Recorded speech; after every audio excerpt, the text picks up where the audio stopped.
வேதியியல் வகுப்பறை. இந்த வீடியோல நம்ம indicators for acid base titration பார்க்கலாம்.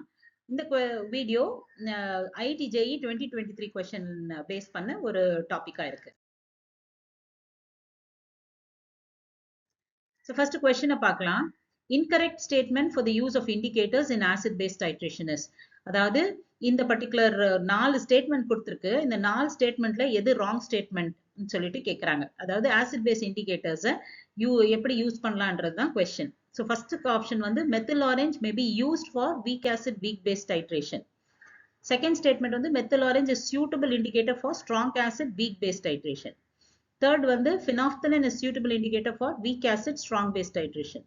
Fourth வந்து phenolphthalein may be used for strong acid versus strong base titration. So இங்க கொடுத்திருக்கிற ஆப்ஷன்ஸ் வந்து weak acid weak base, strong acid weak acid strong base and strong acid strong base. அதாவது acid base titration ஓட 4 கேட்டகரியும் கொடுத்திருக்காங்க. 4 கேட்டகரியும் கொடுத்துட்டு 4 options கொடுத்திருக்காங்க. 2 ஆப்ஷன்ல phenolphthalein இண்டிகேட்டரா use பண்ணலாம்னு சொல்லியிருக்காங்க. 2 ஆப்ஷன்ல methyl orange யூஸ் பண்ணலாம்னு சொல்லியிருக்காங்க. ஸோ நம்ம என்ன கண்டுபிடிக்கணும்னா இந்த ஆப்ஷன்ஸ்ல எந்த ஆப்ஷன் ராங்ன்றது தான் நம்ம கண்டுபிடிக்கணும்.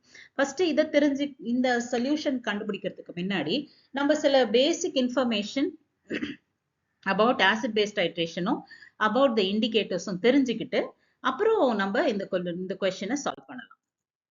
ஸோ ஃபர்ஸ்ட் ஆசிட் பேஸ் இண்டிகேட்டர்னா என்ன? An acid base indicator is a substance that changes color over a specific pH range.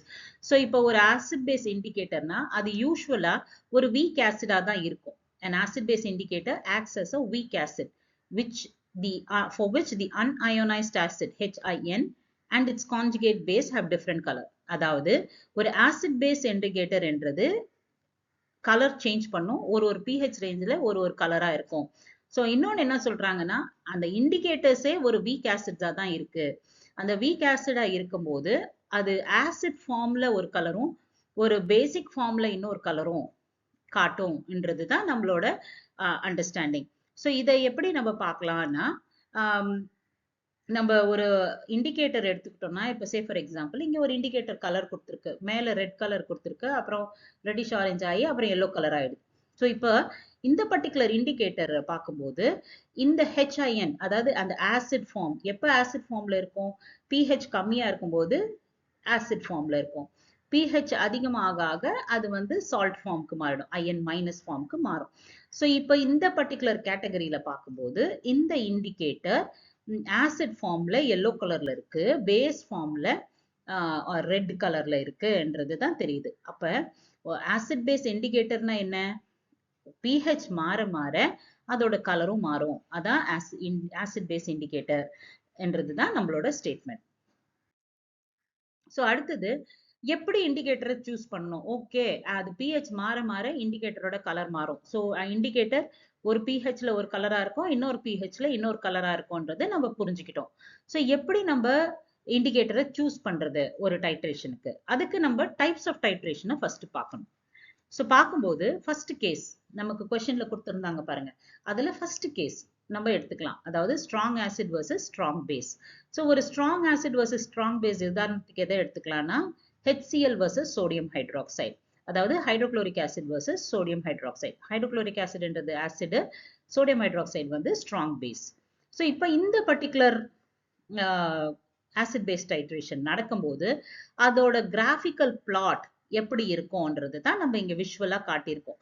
அதாவது எக்ஸ் ஆக்சிஸ்ல நம்ம volume of the acid added எடுத்திருக்கோம். அதற்கு மீனிங் என்னன்னா நம்மளோட பீக்கர்ல இனிஷியலா பேஸ் எடுத்திருக்கோம். அப்ப பேஸோட pH என்னவா இருக்கும்? ஆல்கலைன் pH-ஆ இருக்கும், அதாவது 14-ஆ இருக்கும். ஸோ அந்த ஆசிட் ஆட் பண்ண அந்த ஆல்கலைனிட்டி குறைஞ்சிக்கிட்டே வந்து ஒரு pH-க்கு அப்புறம் இந்த அதாவது நம்ம சொல்ற என் பாயிண்ட் அது ஈக்குவலன்ஸ் பாயிண்ட் அப்ப சடனா அந்த pH டிராஸ்டிக்கா ஃபாலோ ஆகும். ஏன் டிராஸ்டிக்கா ஃபாலோ ஆகும்னா இப்ப இந்த பர்டிகுலர் இடத்துல நமக்கு பேஸ் குறைஞ்சு இந்த இடத்துல ஆசிட் அதிகமாகுது, அதனால pH அதிகமாயிடுச்சு. சே ஃபார் எக்ஸாம்பிள் நான் ரெப்ரசன்டேஷன் எழுதி காட்டுறேனே, அப்போ நமக்கு புரியும். ஸோ இப்போ மேல pH வந்து சோடியம் ஹைட்ராக்சைடு இருக்கிறதுனால இந்த இடத்துல pH ஆல்கலைனா இருக்கு. ஸோ சோடியம் ஹைட்ராக்சைடு ஆசிட் கூட HCl கூட ஆட் பண்ணும்போது அது வந்து OH மைனஸ் குறைஞ்சிக்கிட்டே வருது. ஸோ OH மைனஸ் குறையும் போது நமக்கு தெரியும் ஆசிட் ஆட் பண்ண pHம் குறைஞ்சிக்கிட்டே வரும். அதாவது நமக்கு தெரியும் ஆல்கலைன் pHல இருந்து ஆசிட் pHஆ மாறும். அப்ப லாஸ்ட்ல இந்த பர்டிகுலர் பாயிண்ட்டுக்கு வரும்போது இந்த பாயிண்ட்ல என்ன ஆகும், நம்மளோட சோடியம் ஹைட்ராக்சைடு ஃபுல்லா யூஸ் அப் ஆயிட்டு இங்க வெறும் HCl மட்டும்தான் இருக்கும். ஸோ HCl இருக்கும்போது HClோட pH என்ன, அந்த pH வந்து will be less than 3 or 1 to 3. அதனால தான் நம்ம பார்க்கும்போது ஆசிட் ஆட் பண்ண ஆசிட் கான்சென்ட்ரேஷன் இன்க்ரீஸ் பண்ண நமக்கு இந்த பிளாட்டோட டைரக்ஷன் இந்த மாதிரி ஆகுது.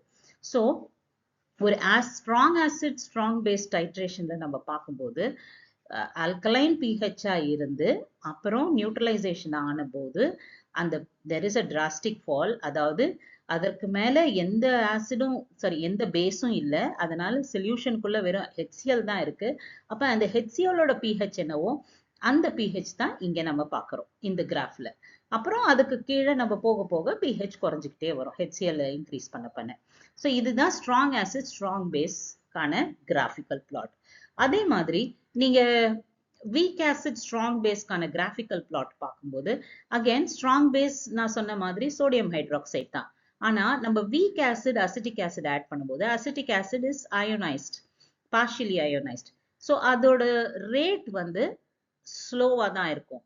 ஸோ அதனால நீங்க பாத்தீங்கன்னா இந்த பேஸோட pH வந்து இந்த பிளாட்டுக்கும் சிமிலரா இருக்கு. ஏன்னா இது ஸ்ட்ராங் பேஸா இருக்கிறதுனால. ஆனா இந்த ஈக்குவலன்ஸ் பாயிண்ட் வந்த பிறகு இந்த straight point wherein complete neutralization ஆகி சோடியம் ஹைட்ராக்சைடுலாம் முடிஞ்ச பிறகு வெறும் அசிட்டிக் ஆசிட் இருக்கும்போது அந்த அசிட்டிக் ஆசிடோட pH HClோட pHோட கம்மியா தான் இருக்கும். அதனால தான் இந்த pHோட ரேஞ்ச் பாருங்க, இது வந்து 7 closer to 6. அப்புறம் இன்னும் கொஞ்சம் பார்க்க போனா மினிமமா closer to 5 to 6 தான் இருக்கு. ஆனா இங்க பாருங்க இது வந்து HCl வந்து ஒரு ஸ்ட்ராங் ஆசிடா இருக்கிறதுனால அதோட pH வந்து 3. இதோட ஆசிட் ஸ்ட்ரென்த் ரொம்ப கம்மியா இருக்கிறதுனால இது நியர்லி 6 to 7ல இருக்கு. இப்ப அதே மாதிரி அடுத்த category strong acid versus weak base. So இங்கேயும் அதே மாதிரி தான் பார்க்குறோம், strong acid weak base category. இப்ப வீக் பேஸா இருக்கும்போது இது ஸ்ட்ராங் பேஸ். இப்ப நம்ம என்ன பார்க்குறோம், வீக் பேஸா இருக்கும்போது அதோட pH 14 இருக்காது, அதோட pH 14 விட ரொம்ப கம்மியா தான் இருக்கும். அதனால நம்மளோட ஸ்டார்டிங் பாயிண்ட் இங்க இருக்கு. ஸோ அது ஒரு மாதிரி ஸ்டேபிளா இல்லாததுனால நம்மளோட கிராஃபிக்கல் பிளாட் ஒரு மாதிரி பெண்ட் ஆகி அண்ட் த ரிமைனிங் போர்ஷன் வந்து மேல இருக்கிற போர்ஷன் மாதிரியே வரும். ஏன்னா இந்த எக்ஸஸ் வந்து HCl தான் இருக்கும். அதனால இந்த ரிமைனிங் போர்ஷன் HCl மாதிரியே இங்க இந்த கிராஃபும் இருக்கிறது. ஸோ இது வந்து strong acid versus weak base. இப்ப ஃபோர்த் கேட்டகரி, இது எல்லாமே acid base titrations. So 4 types of acid base titrations நம்ம பார்க்குறோம் இப்ப. ஸோ இந்த ஃபோர்த் கேட்டகரியில weak acid and weak base, அதாவது அமோனியா அண்ட் அசிட்டிக் ஆசிட் பார்க்கும்போது அவங்க வந்து அயனைஸே ஆக மாட்டாங்க, they exist in equilibrium. So நமக்கு நோட்டபிள் எண்ட் பாயிண்டே தெரியாது. இந்த மாதிரி டிராஸ்டிக் ஃபாலே இல்லை பாருங்க. இந்த கிராஃப்ல டிராஸ்டிக் ஃபால் இருந்தாதான் நமக்கு significant end point or equivalence point தெரியும். அதாவது இந்த mid point of this vertical line தான் நம்மளோட ஈக்குவலன்ஸ் பாயிண்ட். ஸோ இந்த மிட் பாயிண்ட் இந்த இடத்துல ப்ராமினெண்டா தெரியாததுனால இந்த weak acid weak base plot வந்து ஒரு மாதிரி இன்சிக்னிஃபிகண்டா இருக்குது. ஸோ இதை தான் நம்ம இங்க பார்க்கிறோம். ஸோ இந்த மாதிரியான பிளாட்ல நமக்கு எண்ட் பாயிண்ட் கண்டுபிடிக்கிறது, ஈக்குவலன்ஸ் பாயிண்ட் கண்டுபிடிக்கிறது ரொம்ப ரொம்ப கஷ்டம். ஸோ இந்த கேஸ்ல கிராஃபிக்கல் பிளாட்ல நம்ம ஈக்குவலன்ஸ் பாயிண்ட் கண்டுபிடிக்கலாம். பட் நம்ம டைட்ரேஷன் பண்ணும்போது நம்ம கண்டுபிடிக்கிறது என்னது, எண்ட் பாயிண்ட். அப்ப எண்ட் பாயிண்ட்னா என்ன, எப்போ HCl அதிகமாகுதோ அந்த இடத்துல அந்த இண்டிகேட்டரோட கலர் சேஞ்ச் ஆகுது. நம்ம பார்த்தோம் இல்லையா ப்ரீவியஸ் ஸ்லைட்ல, இந்த இண்டிகேட்டர் இப்போ ஃபினாப்தலின் இண்டிகேட்டர் ஒரு பர்டிகுலர் pHல கலர்லெஸ்ஸா இருக்கு, இன்னொரு பர்டிகுலர் pHல கலர்டா இருக்கு. ஸோ இந்த பர்டிகுலர் கேட்டகரி இப்போ நான் காட்டுற ஸ்ட்ராங் ஆசிட் ஸ்ட்ராங் பேஸ்ல இப்போ இண்டிகேட்டரோட ரோல் என்ன. ஸோ முன்னாடி நம்ம பார்த்தது வெறும் plot of the acid base titration. So இந்த மாதிரி ஒரு ஆசிட் பேஸ் டைட்ரேஷன் பிளாட்டுக்கு நம்ம இண்டிகேட்டரை எப்படி சூஸ் பண்றது இந்த மாதிரி டைட்ரேஷன்ஸ்க்கு. ஸோ நம்மளோட கம்பேரிசன் என்ன, ஃபினாப்தலினும் மெத்தில் ஆரஞ்சும் தான். ஃபினாப்தலின் எப்போ யூஸ் பண்ணலாம், மெத்தில் ஆரஞ்சு எப்போ யூஸ் பண்ணலான்ற சாய்ஸ் தான் நம்ம பார்க்க போறோம். ஸோ இந்த பிளாட்ல நம்ம பார்க்கும்போது இந்த ஈக்குவலன்ஸ் பாயிண்ட்டுக்கு க்ளோசரா எந்த இண்டிகேட்டர் இருக்கோ அந்த இண்டிகேட்டர் தான் நம்ம யூஸ் பண்ணணும் அந்த டைட்ரேஷனோட எண்ட் பாயிண்ட்டை கண்டுபிடிக்க. அதாவது என்ன சொல்ல வரேன், ஈக்குவலன்ஸ் பாயிண்ட் கிட்ட எந்த இண்டிகேட்டர் இருக்கோ அந்த indicator is the preferred indicator. So இப்போ இந்த ஸ்ட்ராங் ஆசிட் ஸ்ட்ராங் பேஸ் பாருங்களேன், ஃபினாப்தலினோட pH ரேஞ்ச் வந்து இட் இஸ் நியர்லி இது 7, 8, 9, 10. ஸோ இது வந்து 8.8 to 10ல இருக்கு. இங்க மெத்தில் ஆரஞ்சு பாத்தீங்க 1, 2, 3, 4, 5. So 4, 5 range. இது வந்து pH 4, 5 ரேஞ்ச்ல இருக்கு. இது 8 to 10 ரேஞ்ச்ல இருக்கு. ஸோ ஃபினாப்தலின் மெத்தில் ஆரஞ்சு வந்து அசிடிக் pH ரேஞ்ச்ல இருக்கு. ஃபினாப்தலின் வந்து ஆல்கலைன் pH ரேஞ்ச்ல இருக்கு. ஸோ இந்த மாதிரியான இண்டிகேட்டர்ஸ் இருக்கும்போது இந்த end point or equivalence point ஓட ரேஞ்ச் எப்போதுமே ஸ்ட்ராங் ஆசிட் ஸ்ட்ராங் பேஸ்க்கு இந்த எண்ட்ல இருந்து இந்த பாயிண்ட் வரைக்கும் இருக்கிறதுனால இந்த ரெண்டு இண்டிகேட்டர்ஸுமே நம்ம கொஞ்சம் கம்ஃபர்டபுளா இந்த பர்டிகுலர் டைட்ரேஷனுக்கு யூஸ் பண்ணிக்கலாம். So that is one thing. இப்போ இதே நம்ம வீக் ஆசிட் வீக் ஸ்ட்ராங் பேஸ்க்கு பார்க்கும்போது அகெயின் இந்த ஈக்குவலன்ஸ் பாயிண்ட் பாருங்க, இந்த ஈக்குவலன்ஸ் பாயிண்ட் வந்து நியர்லி ஆல்கலைன் pH. ஏன்னா வீக் ஆசிட் வந்து வீக், ஸோ பேஸ் வந்து ஸ்ட்ராங்கா இருக்கிறதுனால அந்த ஆல்கலைன் pH ரேஞ்ச் கிட்ட தான் ஈக்குவலன்ஸ் பாயிண்ட் வருது. அதாவது 7க்கு மேலேயே இருக்கு இந்த பர்டிகுலர் டைட்ரேஷனோட pH ரேஞ்ச். அப்ப இந்த பர்டிகுலர் டைட்ரேஷன் pH ரேஞ்சுக்கு இந்த மெத்தில் ஆரஞ்சு நம்ம யூஸே பண்ண முடியாது. ஏன்னா மெத்தில் ஆரஞ்சோட pH ரேஞ்சு இன்னும் லோவர் pHக்கு தான் செட் ஆகும். ஆனா இந்த டைட்ரேஷன் இங்கேயே முடிஞ்சிருது. ஸோ இந்த இடத்துலயே முடியறதுனால மெத்தில் ஆரஞ்சு வந்து நமக்கு இதுக்கு யூஸ்ஃபுல் ஆகாது. வெறும் ஃபினாப்தலின் தான் யூஸ் பண்ண முடியும். ஏன்னா ஃபினாப்தலின் தான் இந்த pH ரேஞ்சுக்குள்ள வருது. அடுத்தது நம்ம பார்த்தோம்னா strong acid versus weak base. இந்த பர்டிகுலர் கேட்டகரியில பார்க்கும்போது ஈக்குவலன்ஸ் பாயிண்ட் கிட்ட மெத்தில் ஆரஞ்சு தான் இருக்கு, ஃபினாப்தலின் வேற எங்கேயோ மேல இருக்கு. ஸோ இந்த மாதிரியான titration strong acid versus weak பேஸ்க்கு மெத்தில் ஆரஞ்சு தான் யூஸ் பண்ணணும். HCl இது ஃபினாப்தலின் யூஸ் பண்ண முடியாது. ஏன்னா ஃபினாப்தலின் வந்து ரொம்ப மேல இருக்கு. அதே மாதிரி இந்த கேட்டகரி பாருங்க, இதற்கும் யூஸ் ஆகாம இதையும் கன்ஃபியூஸ் பண்ணிக்க கூடாது. இதுல வெல் டிஃபைன்ட் பாயிண்டா இருக்கு. So the fall is right. So it is very easy to find the range, use the indicator for the range. Whereas இந்த இடத்துல the fall வந்து ஸ்டீப்பா இல்லாதனால ரெண்டு இண்டிகேட்டருமே நம்ம யூஸ் பண்ண முடியாது. So we need to look at it in a different way. So இப்போதைக்கு நம்ம தெரிஞ்சுக்க வேண்டியது, these are the ways in which we interpret the acid-base titrations and then the role of indicators in acid-base titrations. So இது வந்து ஒரு simple representation. So நம்ம அந்த கிராஃபா பார்த்தோம்.